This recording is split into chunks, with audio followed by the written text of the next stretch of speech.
السلام عليكم ورحمة الله وبركاته. الحمد لله الحمد لله نحمده ونستعينه ونستغفره ونؤمن به ونتوكل عليه ونعوذ بالله من شرور أنفسنا ومن سيئات أعمالنا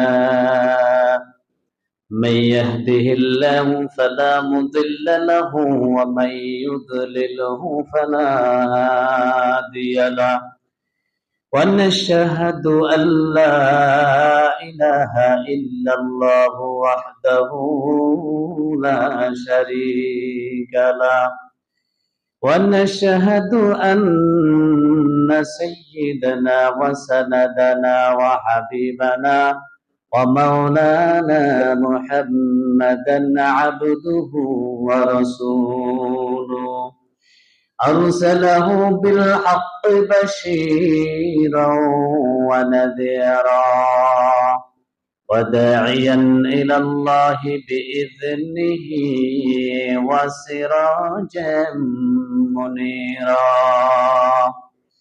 فقد قال الله تبارك وتعالى في كلامه المجيد وفرقانه الحميد أعوذ بالله من الشيطان الرجيم بسم الله الرحمن الرحيم يا أيها الذين آمنوا كلوا من طيبات ما رزقناكم واشكروا لله إن كنتم إياه تعبدون وقال النبي صلى الله عليه وسلم لا يدخل الجنة جسد غذي بالحرام وقال النبي صلى الله عليه وسلم قال التاجر الصدوق الأمين مع النبيين والصديقين والشهداء أو كما قال عليه الصلاة والسلام وقال تعالى في شأن حبيبه مخبرا وآمرا إن الله وملائكته يصلون على النبي يا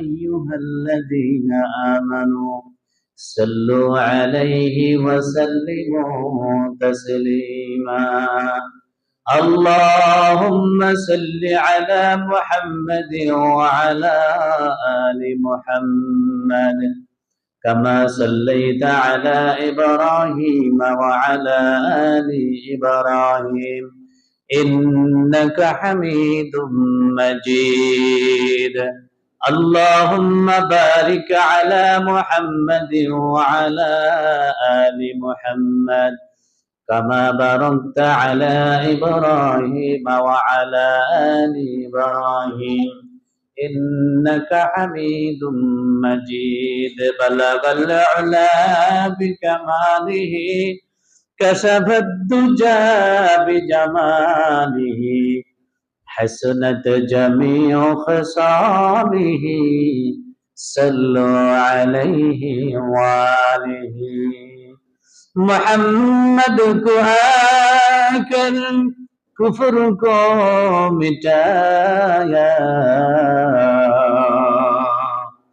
कुफ्र को मिटाकर इस्लाम को बताया बलगल अला बिजमाली कशफ दुजा बिजमाली हसनत जमीउ खसाली सल्लु अलैहि व आलिहि একটু মহব্বতের সাথে সবাই জিকির করি, লা ইলাহা ইল্লাল্লাহ, লা ইলাহা, লা ইলাহা ইল্লাল্লাহ, লা ইলাহা ইল্লাল্লাহ, সুবহানাল্লাহ, আলহামদুলিল্লাহ, লা ইলাহা ইল্লাল্লাহ, লা ইলাহা, লা ইলাহা ইল্লাল্লাহ, লা ইলাহা ইল্লাল্লাহ, মুহাম্মাদুর রাসূলুল্লাহ সাল্লাল্লাহু আলাইহি ওয়াসাল্লাম। قالوا سبحانك لا علم لنا إلا ما علمتنا إنك أنت العليم الحكيم رب زدني علما رب زدني علما رب اشرح لي صدري ويسر لي أمري واحلل عقدة من لساني يفقهوا قولي আলহামদুলিল্লাহ। অধ্যকার 1446 হিজরি জামাদুল আউয়াল মাসের প্রথম জুমা, ফজিলাতপূর্ণ সময়। আগত মুসল্লি বৃন্দ, অনাগত মুসল্লি ভাইরা, পর্দার আড়ালে অবস্থানরত সম্মানিত শ্রদ্ধেয় আমার মা ও বোনেরা, আল্লাহ শুকর, রব্বুল কারীমের দরবারে অসংখ্য কৃতজ্ঞতা জ্ঞাপন করছি যে রব্বুল আলামিন আমাদেরকে অদ্য সময় পর্যন্ত পবিত্র হায়াত দিয়ে বাঁচিয়ে রেখেছেন। অতঃপর জুমার দিন জুমার সালাত আদায়ের উদ্দেশ্যে জামে মসজিদে এসে একত্রিত হয়ে বসার তৌফিক দান করেছেন। শুকরিয়া তান সকলেই পড়ি আলহামদুলিল্লাহ। দুরুদ ও সালাম পেশ করছি বিশ্ব মানবতার মুক্তির দূত সাইয়্যিদুল মুরসালিন খাতামুন নবিয়্যিন আশরাফুল আম্বিয়া নবী কুল শিরোমণি আকা নামদার তাজদার মদিনা আহমদ মুস্তফা মোহাম্মদ মুস্তফা সরওয়ারে কায়নাত দো জাহানের বাদশাহ নবী মুহাম্মদুর রাসূলুল্লাহ সাল্লাল্লাহু আলাইহি ওয়াসাল্লামের প্রতি সকলেই পড়ি সাল্লাল্লাহু আলাইহি ওয়াসাল্লাম। সম্মানিত হাজিরিন, কুরআনুল কারীমের সূরা বাকারা থেকে একটি আয়াত তেলাওয়াত করেছি। রাসূল করিম সাল্লাল্লাহু আলাইহি ওয়াসাল্লামের অসংখ্য অমীয় বাণীর মধ্য থেকে দুই টুকরা হাদিস তেলাওয়াত করেছি। এই আয়াত এবং হাদিসের উপরে অল্প কিছু সময় কথা বলবো। রব্বুল আলামিন যেন আমাদেরকে আলোচনার উপরে আমল করার তৌফিক দান করেন, সকলে পড়েন আমিন। রব্বুল আলামিন বলেন, ইয়া আইয়ুহাল্লাযীনা আমানু, হে ঈমানদারগণ, কুলু মিন তাইয়্যিবাতি মা রাযাকনাকুম, তোমাদেরকে যে পবিত্র রিজিক দেওয়া হয়েছে তার থেকে তোমরা ভক্ষণ করো, খাও, এবং ওয়াশকুরু লিল্লাহ, আল্লাহ তাআলার কৃতজ্ঞতা জ্ঞাপন করো, শুকর গুজার করো। ইন কুনতুম ইয়্যাহু তা'বুদুন, যদি তোমরা এক আল্লাহর ইবাদতকারী হয়ে থাকো। নবী করিম সাল্লাল্লাহু আলাইহি ওয়াসাল্লাম বলেন, আত-তাজিরু সাদুকুল আমিন মা'আন নাবিয়্যিনা ওয়াস-সিদ্দীকিনা ওয়াশ-শুহাদা, যে আমানতদারী এবং হালাল ব্যবসায়ী, সত্যবাদী ব্যবসায়ী, আমানতদারী ব্যবসায়ী, তারা রাসূলের সঙ্গে, নবীদের সঙ্গে, সিদ্দিকদের সঙ্গে, শুহাদাদের সঙ্গে তাদের হাসর হবে। সুবহানাল্লাহ। আরেকটা হাদিস তেলাওয়াত করেছি হারামের পরিণতি সম্পর্কে।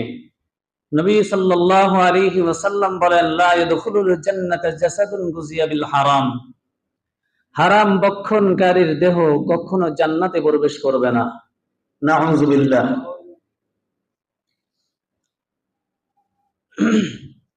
সম্মানিত হাজিরিন,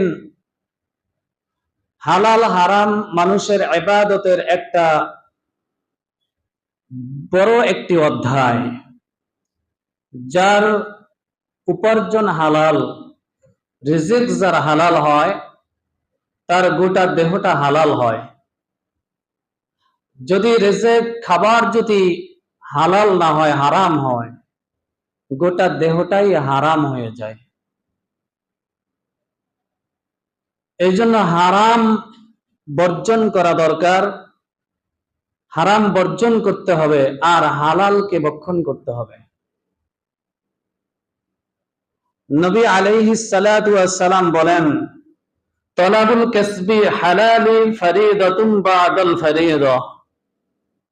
হালাল উপার্জন করা এটা ফরজের মধ্যে একটা অন্যতম ফরজ। কারণ যদি উপার্জন যদি হারাম হয়, তার খাবার হারাম হবে, খাবার হারাম হলে পরে তার দেহটা হারাম হবে। দেহটা যদি হারাম হয়, এই হারাম ভক্ষণকারীর দেহ জান্নাতে যাবে না। তা হালাল এবং হারামের কয়েকটা পদ্ধতি আছে, পন্থা আছে, কয়েকটা শাখা প্রশাখা রয়েছে।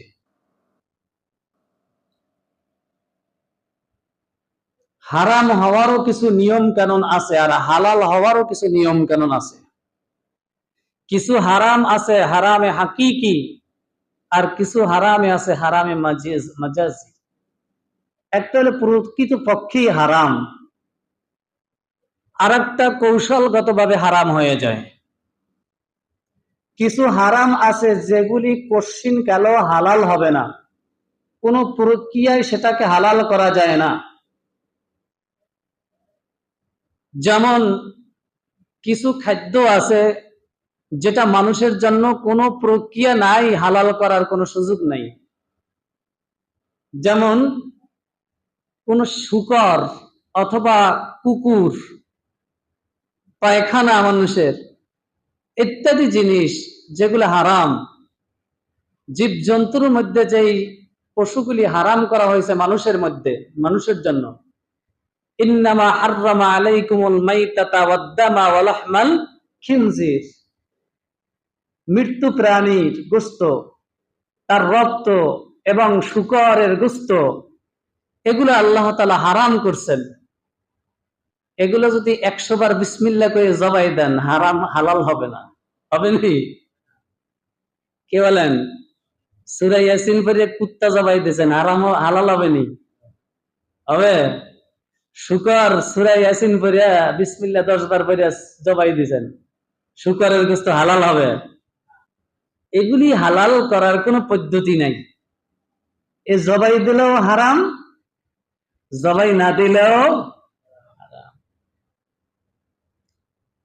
আর কিছু বস্তু রয়েছে যেগুলা জবাই দিলে হালাল হয়, আল্লাহর নামে জবাই দিলে হালাল হয়, আল্লাহ ব্যতীত অন্য কারো নামে জবাই দিলে হালাল হয় না। যেমন গরু, খাসি, মুরগি ইত্যাদি। এগুলো আপনি যদি বিসমিল্লাহ বলে জবাই দেন,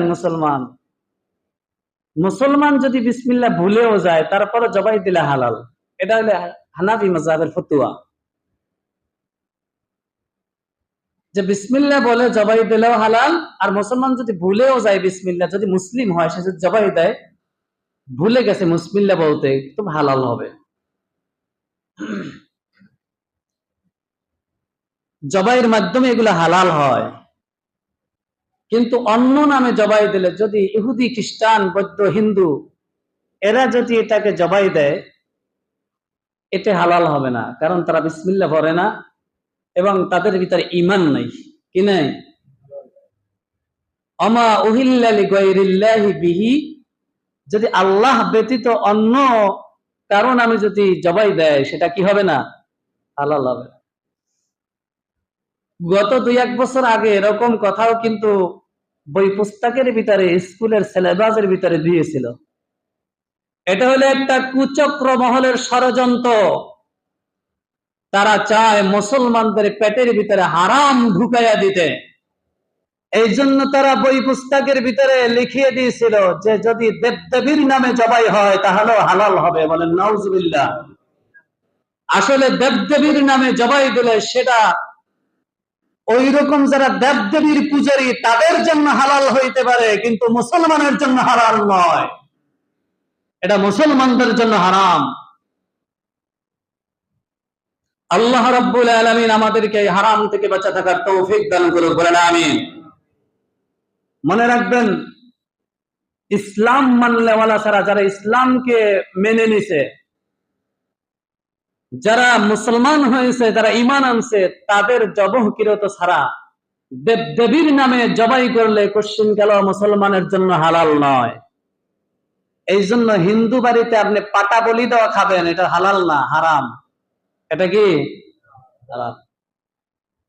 ভুলে খাইলেও বমি করে হালাই দিবেন, তওবা তো করবেনই, আঙ্গুল দিয়ে বমি করবেন, এই পেটে হজম করতে দিয়েন না, হারাম। কারণ এটা পরে হজম হইলে আপনার শরীরের রক্তটা হারাম হয়ে যাবে।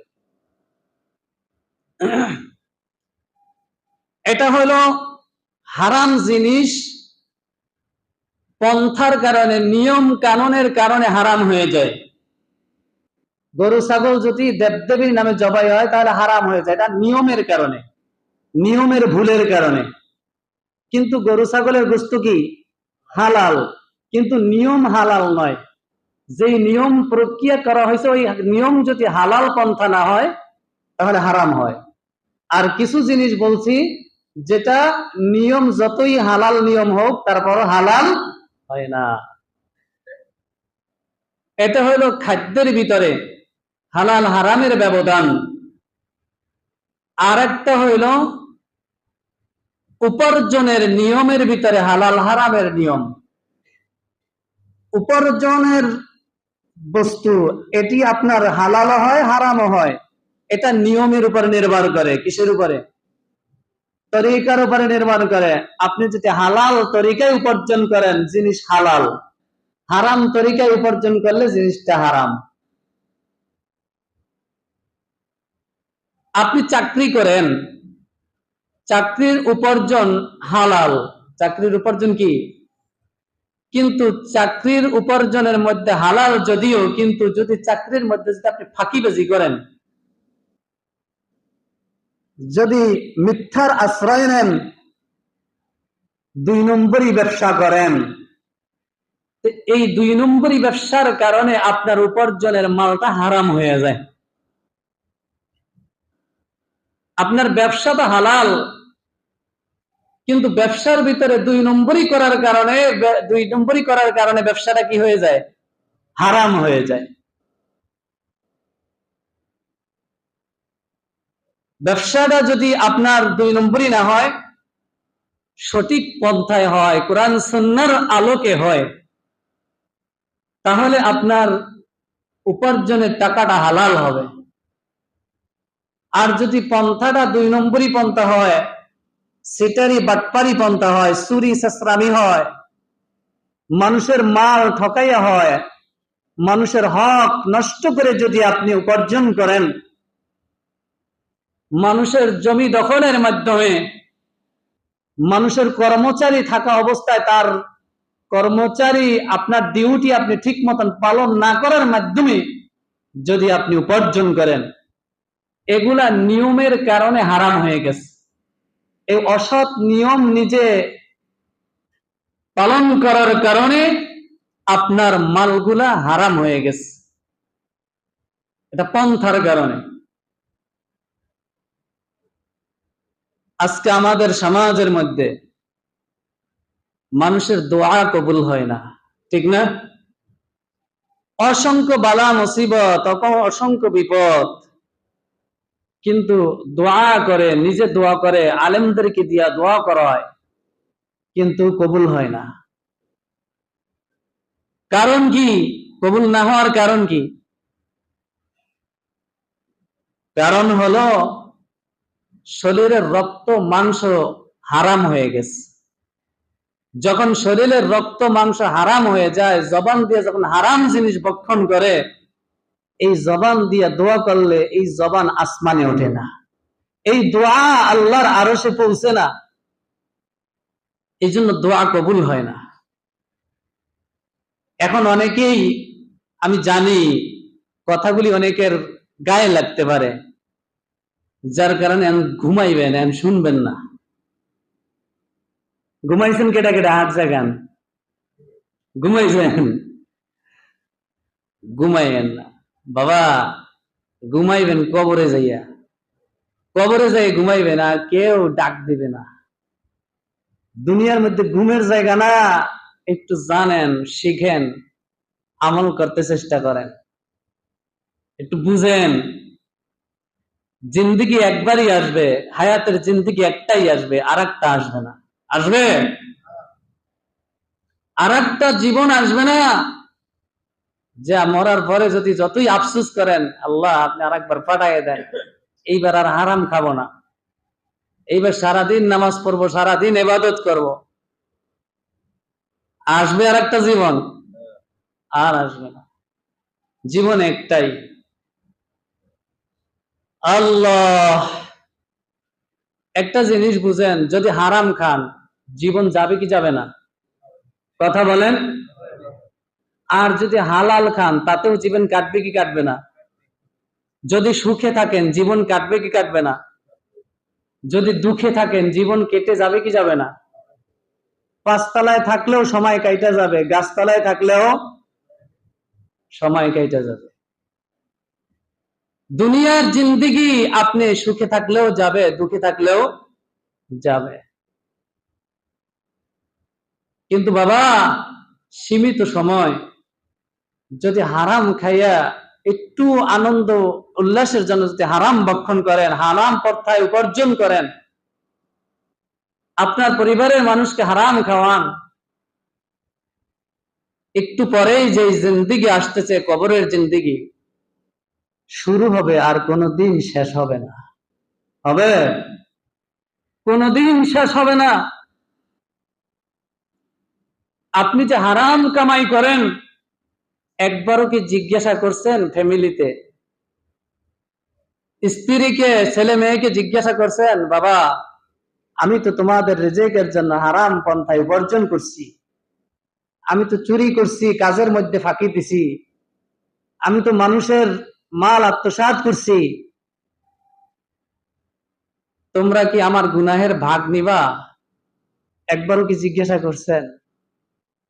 জিজ্ঞাসা করে দেখেন, আপনার ছেলে, আপনার মেয়ে, আপনার বোন, আপনার মা, আপনার স্ত্রী, কাউকে জিজ্ঞাসা করে দেখেন, কেউ রাজি হবে না।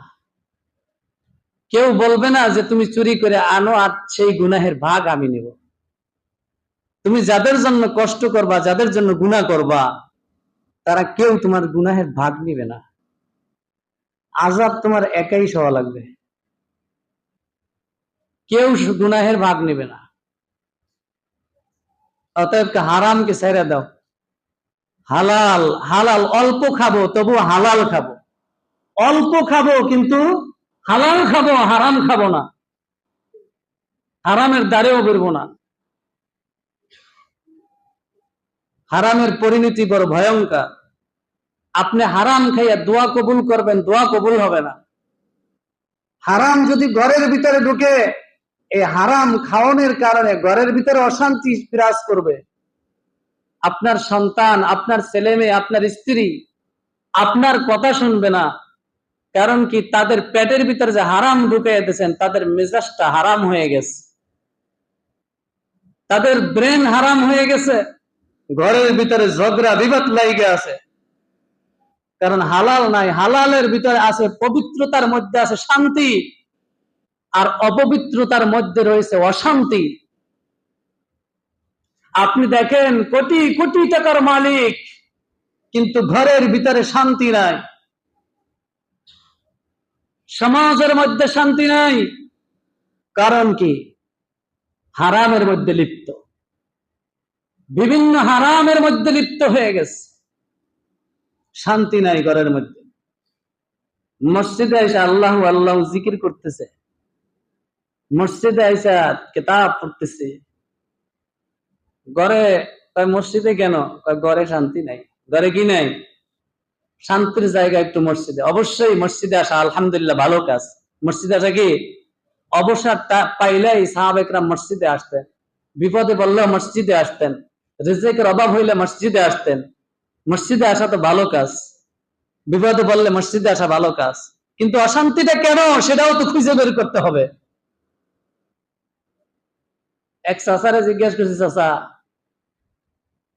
কি খবর, মসজিদে যেই পড়ে রইছেন, আপনি কাজ কাম করেন না, কোনো চাকরি বাকরি নাই, ডিউটি কি, কি করে খান? আল্লাহ খাওয়ায়। কিসে খাওয়ায়? আল্লাহ খাওয়ায়। মৌলবী কয় তোমার আল্লাহ খাওয়ায়, আমারে কি শয়তানে খাওয়ায়? নাউজুবিল্লাহ করে কন। কি কন? সবাইরই তো আল্লাহ খাওয়ায়, সবাইরে কি খাওয়ায়? কয় না, আল্লাহ খাওয়ায়, আপনারও আল্লাহ খাওয়ায়। আল্লাহ তো খাওয়াই বুঝলাম, কিন্তু সুন্নাত কি, পদ্ধতি কি, কি নিয়মে, আল্লাহ তাআলা কোন মাধ্যমে খাওয়ায়? আল্লাহ তাআলা তো ডাইরেক্ট খাবার আপনার মুখে তুলে দেয় না, একটা সিস্টেম তো আছে, একটা পদ্ধতি তো আছে খাবার দেওয়ার। আপনি কিসের মাধ্যমে রিজিকের ফয়সালা হয়? কয় চাকরি থেকে রিটায়ার্ড করছিলাম, তো রিটায়ার্ড করার পরে ওই পেনশন কিছু পাইছি, ওই টাকাটা আর কি ব্যাংকে আছে, ওখান থেকে কিছু ইন্টারেস্ট আছে। কি আসে? ইন্টারেস্ট আসে। সুদ কয় না, সুদ কয় না, লাভ আছে, কিছু ইন্টারেস্ট আছে। এইটা দিয়া চলতাছি আর কি, এটা দিয়ে খাইতাছি আর মসজিদে বসে জিকির করতাছি। চাচা আপনি ব্যাংকের থেকে সুদ উঠাইয়া খান আর কন আল্লাহ খাওয়ায়, এটা তো সুদ হইছে, এটা তো হারাম হইছে। এরকম একটা ফতুয়া আপনি দিবেন, এটা তো আমি জানতাম, এরকম একটা ফতুয়া আপনি দিবেন এটা জানতাম, কিন্তু আমিও ফাঁক রাইখা দিছি। কি ফাঁক রাখছেন? টাকা তো আমার নামে না, টাকা তো আমার বউয়ের নামে। টাকা কার নামে? গারে হাওয়া খলকে বাসি জুমলা রাস, বাখুদা তস্করো হিলা কর আওয়াজ, বাখুদা তস্করো হিলা কর আওয়াজ। বাবা হিলাবাজি করবা না, হালাল খানা বিসমিল্লাহ বলে খাইবা। তাফসিরে মাজাহারির ভিতরে কাজী সানাউল্লাহ পানিপতি রাহমাতুল্লাহ আলাইহি লেখেন, যদি কোনো ব্যক্তি হালাল খানা বিসমিল্লাহ বলে খায়, যত বড় দামি খানা হোক না কেন, রব্বুল আলামিন তার খানার হিসাব নিবে না। সুবহানাল্লাহ বাড়ি যেই কইেন, জোরে বলেন সুবহানাল্লাহ। হালাল খানা বিসমিল্লাহ বলে খাইবা, খাবার হালালের, হালাল খানার কোনো হিসাব দেওয়া লাগবে না। আর যদি হারাম খাবার যদি বিসমিল্লাহ বলে 100 বারও খাও, যত হারাম খাবার বিসমিল্লাহ বলে যতই খাও, হারাম খাবারের হিসাব থেকে মুক্তি পাইবা না। তুমি হারাম খাবার খাইয়ে তুমি তাসবিহ পড়বা, হারাম খাবার খাইয়ে তুমি মসজিদে নামাজ পড়বা, হারাম খাবার হারাম উপার্জনের টাকা দিয়ে তুমি জামা কিনবা, সুদের টাকা দিয়ে তুমি জামা কিনবা, সুদের টাকা দিয়ে তুমি টুপিটা মাথায় দিবা। তুমি যতই ইবাদত করো কেন, কোন ইবাদত আল্লাহর দরবারে কবুল হবে না।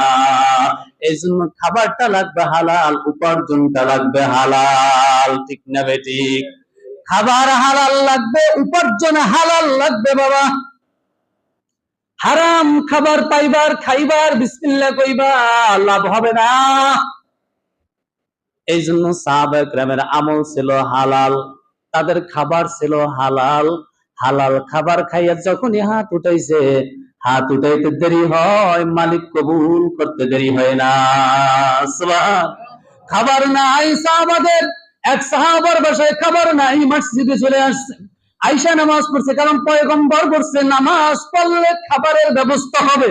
পয়গম্বর বলছে নামাজের জন্য 5টা পুরস্কার। 1 নম্বর পুরস্কার হলো রিজিকের পেরেশানি দূর হয়ে যাবে। যেহেতু পয়গম্বর বলছে রিজিকের পেরেশানি দূর হয়ে যাবে, অবশ্যই রিজিকের পেরেশানি দূর হবে। আয়েশা নামাজে দাঁড়ায় গেছে, আল্লাহু আকবার, নামাজ পড়ছে, নামাজ পড়ে বাড়িতে গেছে, খাবারের ব্যবস্থা হয় নাই, আবার নামাজে আসছে, বলে আমার নামাজ হয় নাই। কারণ পয়গম্বর বলছে নামাজ পড়লে, নামাজ আদায় করলে পরে তার রিজিকের ফয়সালা হবে। দৌড় দিয়ে আবার নামাজে আসছে, আবার নামাজ পড়ছে, আবার বাড়িতে গেছে, দেখে রিজিকের ফয়সালা হয় নাই, বলে আমার নামাজে ভুল আছে, পয়গম্বরের কথায় কোনো ভুল নাই। সুবহানাল্লাহ। ইয়াকিন কত, বিশ্বাস কত, আমার কথায় আমার কাজে ভুল হইতে পারে, পয়গম্বরের কথায় ভুল নাই। আবার নামাজে দাঁড়িয়ে গেছে, আমার আল্লাহ দেখে বান্দা আমারে ছাড়বে না, আমি যদি বান্দার জরুরত না মিটাই, বান্দা আমার ছাড়বে না। আবার নামাজে দাঁড়াইছে, নামাজ পড়ে বাড়িতে গেছে, বাড়িতে যাইয়া দেখে বাড়ির দরজায় দাঁড়াই নাকের ভিতরে খাবারের ঘেরান আসতেছে। বাড়িতে যাইয়া দেখে বাড়িতে রুটি তৈরি হয়ে গেছে, খাবারের অভাব নাই। বিবিকে জিজ্ঞাসা করে কোত্থেকে আসছে, বলে বাসায় যে একটা জাতা আছে, ওই জাতাটা ঘুরতেছে একা একা কুদরতি বাবা ঘুরতেছে আর আটা বাইর হইতেছে। লোকটা দৌড় দিয়ে গেলে কেমনি কি হইলো, আরে কিভাবে হইলো, কিভাবে জাতা একা একা ঘুরতেছে কুদরতি ভাবে। লোকটা মাওলার কুদরত দেখতে গেছে, যখন দেখতে গেছে সঙ্গে সঙ্গে আটা পড়া বন্ধ হয়ে গেছে। ঘরের যত আসবাব ছিল, যত হাড়ি পাতিল ছিল, সব আটা দিয়ে বইরা ফেলাইছে। লোকটা যখন কুদরত দেখতে গেছে সঙ্গে সঙ্গে আটা পড়া বন্ধ হয়ে গেছে। পয়গম্বরের কাছে দৌড় দিয়ে আসছে, ওগো পয়গম্বর, আমার ঘরের ভিতরে এমন এক কুদরত জারি হয়েছিল, আমার ঘরের জাতাটা এমনি এমনি ঘুরতেছে আর আটা বাইর হইতেছে। ওগো পয়গম্বর, অবস্থা কি কারণ বুঝলাম না। পয়গম্বর ডাক দেয়া বলে, আরে বান্দা তুই কি করলি, তুই যদি কুদরত দেখতে না যাইতি কিয়ামত পর্যন্ত ওখান থেকে আটা পড়তে থাকতো। কারণ কি, কেমনে হয়েছে এ বাবা, নামাজের মাধ্যমে হয়েছে। কয় নামাজের মধ্যে কেমনে হয়েছে, কয় দোয়াটা তো সঠিক, হাত তো হালাল। হাত কি হারাম? তোমার আমার মতন গাঞ্জা খাইয়ে হাত তুলে নাই, তোমার আমার মতন মানুষের আইল ঠেলা মানুষের জমি দখল করে হাত তুলে নাই, তোমার আমার মতন মদ খাইয়া হাত তুলে নাই, হালাল খাবার খাইয়া হাত তুলছে। কি খাইয়া? হালাল খাবার খাইছে, হালাল খাবার খাইছে। তোমার আমার খাবার হারাম, যার কারণে আলেম ডাইকা দাওয়াত করে দোয়া করলেও দোয়া কবুল হয় না, কারণ আলেমের পেটের ভিতরে আজকে হারাম ঢুকাইয়া দিছে। কথা ঠিক? আরে আলেমের পেটটাও আজকে হালাল রাখতে দেয় নাই, তাদেরকেও কৌশলে হারামের ভিতরে ঢুকাইয়া দিছে। কারণ জানে হারাম যদি ঢুকাইয়া দেওয়া যায় তাহলে তারা আর দোয়া করলে দোয়া কবুল হবে না, আমি আর গজবের মধ্যে পড়বো না। হাজ্জাজ বিন ইউসুফ একটা জালেম বাদশা ছিল। হাজ্জাজ বিন ইউসুফ, ভালো কাজও তার মাধ্যমে হয়েছে অনেক, আলহামদুলিল্লাহ ভালো কাজও হয়েছে, কিন্তু মানুষের কাছে উনি প্রসিদ্ধ লাভ করছে জালেম হিসাবে। কি হিসাবে? কারণ শত শত সাহাবা ইকরাম, হাফেজে কোরআনদেরকে তিনি হত্যা করছে। সাহাবা ইকরাম হত্যা হয়েছে তার নেতৃত্বে। এই জন্য হাজ্জাজ বিন ইউসুফ এটা জালেম বাদশা। এই হাজ্জাজ বিন ইউসুফের সময় তিনি একবার সব আলেমদেরকে দাওয়াত দিচ্ছে, সব আলেমদেরকে দাওয়াত দিয়ে এরপরে খাবার খাওয়াইছে। খাবার খাওয়াইয়া এরপরে কয়, আজকে থেকে আপনাদের বদদোয়া থেকে আমি বাইসে গেলাম। নাউজুবিল্লাহ। কয় কারণ কি আপনি বাইসে গেলেন? মানে কয় যদি পেটের ভিতরে হারাম ঢুকাইয়া দেওয়া যায় তাহলে আর দোয়া কবুল হয় না। আজকে সবাই পেটের মধ্যে হারাম ঢুকাই দিছি। নাউজুবিল্লাহ। পেটের ভিতরে যদি হারাম ঢুকাই দেওয়া যায়, এখন আপনাদের পেটে হারাম ঢুকাই দিছি, এখন যত দোয়া করবেন দোয়া আর কবুল হইতো না, আর আমি আর বিপদেও পড়তাম না, কারণ আপনারা তো আমার বিরুদ্ধে বদদোয়াই করবেন জানি। নাউজুবিল্লাহ। ভাই আল্লাহকে ভয় করো, আল্লাহকে ভয় করো, হালাল খাবার খাও, আর খাবারের প্রতি শুকর গুজার করো। আল্লাহ তুমি যেই খাবার খাওয়াইছো তার উপর শুকরিয়া, আলহামদুলিল্লাহ। যদি খাবার যদি অল্প হয়, খাওয়ার আলহামদুলিল্লাহ বড়, এটার ভিতরেই বরকত। তোমার নিজের আত্মায় শান্তি পাবা, ঘরের ভিতরে শান্তি থাকবে, সমাজের মধ্যে শান্তি থাকবে। আর যদি হারাম খাও, সব জায়গায় অশান্তি ভোগ করবা, নিজের অন্তরের ভিতরেও অশান্তি অনুভব করবা। এই জন্য হারাম খাও। সাহাবা ইকরাম হারাম খায় না, হালাল খাইছে। এ বাবা, আল্লাহকে ভয় করো এবং হালাল খাও। সাহাবা ইকরাম কেমন আল্লাহকে ভয় করছে আর হালাল খাইছে। একবার হযরতে ওমর ফারুক রাদিয়াল্লাহু তাআলা আনহুর কাছে একবার দুধ নিয়ে আসছে। ক্ষুধার্ত অবস্থায় ওমরের কাছে দুধ দিছে, ওমর দুধ পান করছে। এ বাবা, দুধ হাতে দিয়ে কয়, এ আমিরুল মুমিনিন দুধ খান, এটা আপনার জন্য হালাল, হারাম না।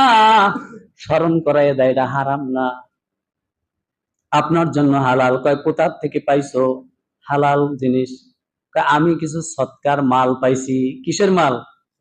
সৎকার মাল। আমি কিছু সৎকার মাল আমার কাছে আসছে, এটা আমার জন্য সদকা। লাকা হাদিয়াতুন, আপনার জন্য হাদিয়া। আমার জন্য সদকা, আপনার জন্য হাদিয়া।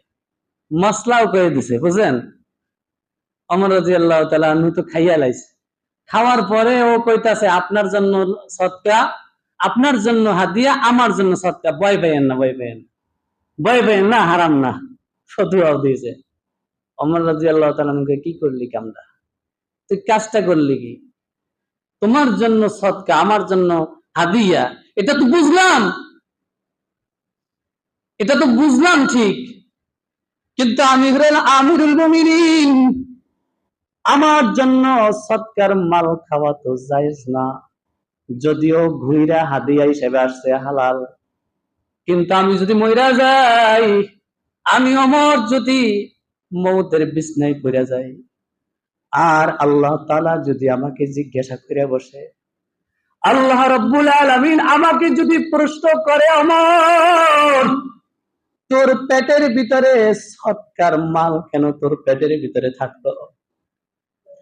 আমি ওমরের হিম্মত নাই রহমত রব্বুল আলামিনের দরবারে দাঁড়াইয়া, আল্লাহ পাকের দরবারে দাঁড়াইয়া, আমি ওমর মালিকের দরবারে দাঁড়াইয়া জবাব দেওয়ার হিম্মত রাখি না।